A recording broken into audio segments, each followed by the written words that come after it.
Hello everyone, welcome once again in my YouTube channel in AK career academy. तो देखिए, अभी हम लोग क्लास 10 के केमिस्ट्री को पढ़ रहे हैं, जिसमें आपको तीसरा चैप्टर पढ़ाया जा रहा है धातु और अधातु, यानी मेटल एंड नॉन मेटल। और इसमें पिछले वीडियो में हम आपको समझाए थे धातुओं के भौतिक गुणों के बारे में, यानी फिजिकल क्वालिटीज ऑफ मेटल्स। और आज के वीडियो में हम आपको बताने वाले हैं अधातुओं के भौतिक गुणों के बारे में, यानी physical qualities of non metals के बारे में आज हम लोग समझेंगे। तो अगर आप पिछला वीडियो नहीं देखे हैं जिसमें हम धातुओं के भौतिक गुण को बताए हैं, तो पहले आप उसको देख ले, डिस्क्रिप्शन में उसका लिंक भी दिया गया। अगर आप उसको देख लेते हैं तो इसको भी समझने में और मजा आएगा, क्योंकि दोनों टॉपिक एक दूसरे से कोरिलेटेड है।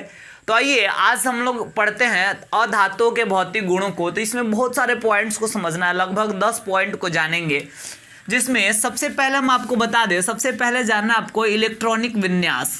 ठीक है, सबसे पहले आपको समझना क्या है इलेक्ट्रॉनिक विन्यास के बारे में, कि अधातुओं का जो इलेक्ट्रॉनिक विन्यास होता है उसका खास क्वालिटी क्या होता है। तो देखिए, अधातुओं के जब हम इलेक्ट्रॉनिक विन्यास की बात करते हैं तो आपको हम बता दें कि अधातुओं का जब इलेक्ट्रॉनिक विन्यास निकाला जाता है तो इसके संयोजी सेल में, संयोजी सेल का मतलब अंतिम कक्षा में लास्ट सेल में इलेक्ट्रॉनों की जो संख्या होती है वह सामान्यतः 5, 6 या 7 होती है। किसी किसी केस में 4 भी होता है, जैसे कार्बन का संयोजकता 4 होता है, उसके अंतिम कक्षा में 4 ही इलेक्ट्रॉन होता है, बट सामान्यतः 5, 6 या 7 इलेक्ट्रॉन होते हैं इसमें।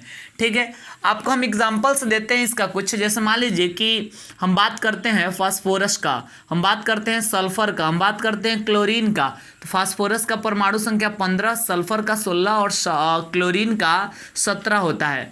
तो अब देखिए 15 है ना, तो 2,8,5 इलेक्ट्रॉनिक विन्यास, सल्फर का 2,8,6 16 है, तो क्लोरीन का 17 है, तो 2,8,7। तो अंतिम कक्षा में आप देख रहे हैं 5, 6 या 7 इलेक्ट्रॉन आपको दिख रहा है। तो अधातुओं का जब इलेक्ट्रॉनिक विन्यास निकालते हैं तो जनरली उसके अंतिम कक्षा में 5, 6 या 7 ही इलेक्ट्रॉन दिखाई देते हैं। अब ये इसके बाद दूसरा पॉइंट आपको हम समझाते हैं। दूसरा पॉइंट इसमें जानना है आपको विद्युत ऋणात्मक गुण, यानी अधातु में जो विद्युत ऋणात्मक गुण पाई जाती है, ये भी आपको समझना है।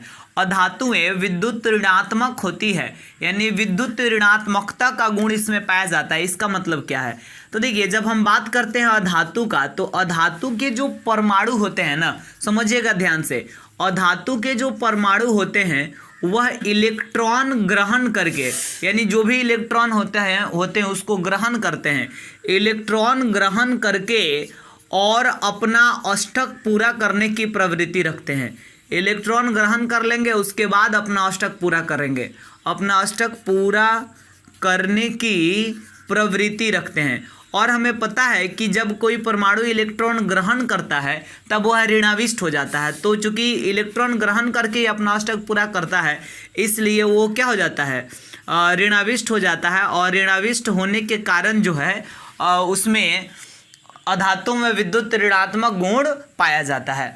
अब देखिए यहाँ पे आगे चले हम, तो आपको समझना है कि जैसे मान लीजिए कि हम क्लोरीन की बात करते हैं, तो क्लोरीन का परमाणु संख्या होता है 17, यानी इसमें प्रोटॉन भी 17 को होगा और इलेक्ट्रॉन भी 17 को होगा, क्योंकि इलेक्ट्रॉन और प्रोटॉन की संख्या बराबर होता है। इलेक्ट्रॉन पे माइनस चार्ज और प्रोटॉन पे प्लस चार्ज, तो +17 -17 मिलके 0 हो गया, तो न्यूट्रल हो गया।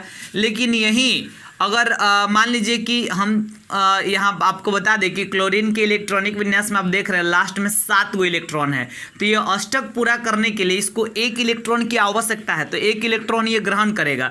तो जब 1 इलेक्ट्रॉन ग्रहण कर लेगा तब क्या होगा, इसके पास इलेक्ट्रॉन हो जाएगा 18 और प्रोटॉन रह जाएगा 17 ही।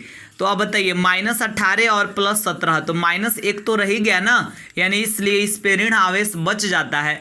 तो हम कहते हैं कि इलेक्ट्रॉन चूंकि क्लोरीन ग्रहण करने की प्रवृत्ति रखता है, इसलिए इस पे माइनस चार्ज आ जाता है, यानी इसमें विद्युत ऋणात्मकता का गुण जो है दिखाई देता है। तो आपको याद रखना है कि जितनी सारी भी अधातुएं होती है वो सामान्यतः विद्युत ऋणात्मक होती है, क्योंकि वे इलेक्ट्रॉन ग्रहण करके अपना अष्टक पूरा करने की प्रवृत्ति रखती है।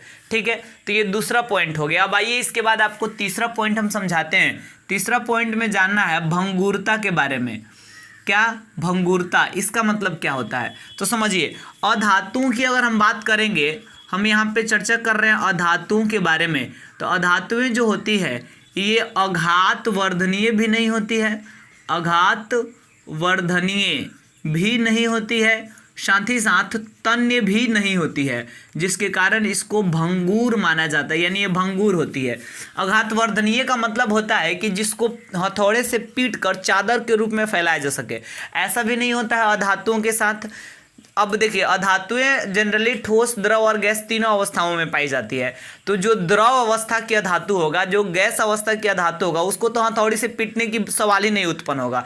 जो ठोस अवस्था में पाए जाने वाला अधातु है, जैसे मान लीजिए कि आयोडीन है, ग्रेफाइट, कोयला वगैरह है, कार्बन जिसको हम कहते हैं। तो कार्बन आप जनरली समझते हैं, आप हमेशा कोयला वगैरह देखते हैं, तो कोयला को जब हथौड़ा से पीटा जाएगा तो क्या वो चादर के रूप में फैलेगा? जैसे लोहा को पीटने पर पतला चादर बनाया जा सकता है, वैसे कोयला के साथ तो नहीं होगा। कोयला को जब हथौड़े से पीटेंगे तो चकनाचूर हो जाता है, चूर चूर हो जाता है, यानी वो आघात वर्धनीय नहीं होता है। या फिर अधातुओं को तान कर, खींच कर तार के रूप में भी परिवर्तित नहीं किया जा सकता है, क्योंकि पीटिएगा तो फूट जाएगा। ठीक है, तो इसलिए इसको भंगूर माना जाता है, आघात वर्धनीय, और ये तन्य नहीं होती है। चौथा पॉइंट आपको हम समझा दे, द्रवणांक और क्वथनांक। ये समझिए, द्रवणांक और क्वथनांक, इसके बारे में। तो देखिए, द्रवणांक का मतलब होता है मेल्टिंग पॉइंट, ये हम आपको पिछले क्लास में ही समझाए थे। और क्वथनांक का मतलब होता है बॉइलिंग पॉइंट। ठीक है, इसका मतलब क्या हुआ ये समझिए। तो इंग्लिश हो गया, इसका मतलब क्या हुआ? ठीक है, बॉइलिंग, ये हो गया आपका बॉइलिंग पॉइंट। इसका मतलब ये होता है कि वह न्यूनतम तापमान, वह कम से कम तापमान जिस पर कोई पदार्थ जो है गलना शुरू कर दे, यानी वो द्रव के रूप में परिवर्तित होना शुरू कर दे, या फिर आप कह सकते हैं जमना शुरू कर दे। ठीक है, अगर मान लीजिए कि कोई ठोस पदार्थ है तो गलना शुरू कर देगा, या द्रव है तो जमना शुरू कर देगा, तो उसको हम बोलेंगे कि भाई ये अपने द्रवणांक पर पहुंच गया है, यानी उस न्यूनतम टेम्परेचर पे पहुंच गया है जहां से वो गलना शुरू कर देगा, उसी को हम द्रवणांक कहेंगे। तथा वह न्यूनतम तापमान जिस पर कोई पदार्थ उबलना शुरू कर दे, ठीक है, उसको हम बोलेंगे क्वथनांक, यानी बॉइलिंग पॉइंट। तो अधातुओं की हम यहाँ पे बात कर रहे हैं, तो अधातुओं की अगर चर्चा किया जाए तो अधातुओं का जो है द्रवणांक और क्वथनांक, ठीक है, ये दोनों उच्च होता है, मतलब अधातुओं का द्रवणांक और क्वथनांक दोनों निम्न होता है, यानी बहुत कम होता है। ठीक है, लेकिन इसमें कुछ एक्सेप्शन है, इसमें कुछ अपवाद है जिसके बारे में आपको समझना है। जैसे अगर हम ग्रेफाइट की बात करेंगे तो ग्रेफाइट जो है कार्बन का एक अपरूप है, यानी ये अधातु ही माना जाता है क्योंकि कार्बन का ही एक अपरूप है। तो ग्रेफाइट अधातु होने के बावजूद भी इसका द्रवणांक और क्वथनांक उच्च होता है, यानी इसको मान लीजिए कि द्रवणांक या क्वथनांक तक अगर पहुंचाना है तो इसके लिए अधिक गर्म इसको करने की ज़रूरत पड़ता है, ज़्यादा से ज़्यादा टेम्परेचर तक पहुंचाना पड़ता है, जिसके चलते इसका द्रवणांक और क्वथनांक हाई माना जाता है। ठीक है, अब इसके बाद पांचवा पॉइंट पे आते हैं हम लोग। 5 नंबर समझिए, यहाँ पे आपको जानना है विद्युत और उष्मा का कुचालक। विद्युत और उष्मा का कुचालक मतलब ये हुआ कि जितनी सारी भी अधातुएं होती है यह विद्युत और उष्मा की कुचालक होती है, बैड कंडक्टर। ठीक है, कुचालक होती है, यानी इसके एक सिरे से दूसरे सिरे तक करंट का भी प्रवाह नहीं हो पाता है और इसके एक सिरे से दूसरे सिरे तक उष्मा का यानी हीट का भी प्रवाह नहीं हो पाता है। ठीक है, लेकिन इसमें भी कुछ अपवाद है। इसके भी अपवाद में आप ग्रेफाइट को शामिल कर सकते हैं। अपवाद में शामिल है ग्रेफाइट, यानी ग्रेफाइट अधातु होने के बावजूद भी ये विद्युत और उष्मा का सुचालक होता है, यानी ग्रेफाइट के एक सिरे से दूसरे सिरे तक इलेक्ट्रिक करंट भी प्रवेश कर सकता है, आ जा सकता है, और साथ ही साथ एक सिरे से दूसरे सिरे तक इसमें हीट का भी स्थानांतरण आसानी से हो सकता है। ठीक है, अब आगे बढ़िए। अब इसके बाद 6 नंबर हम बात करते हैं चमक की।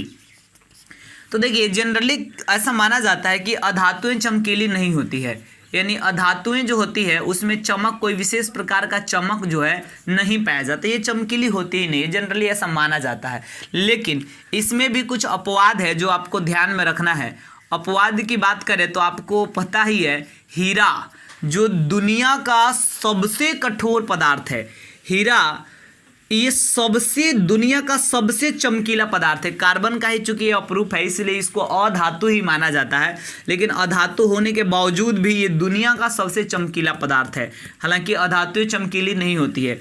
इसके साथ ही साथ ग्रेफाइट के साथ भी आपको ऐसे देखने को मिलता है। और इसमें अगर देखा जाए तो आयोडीन जो होता है ये भी काफ़ी चमकीला होता है, ठीक है। हालांकि यह धातु है, इसके बावजूद भी काफ़ी चमकीला होता है। तो ये एक्सेप्शन है, अपवाद है जो आपको ध्यान में रखना है।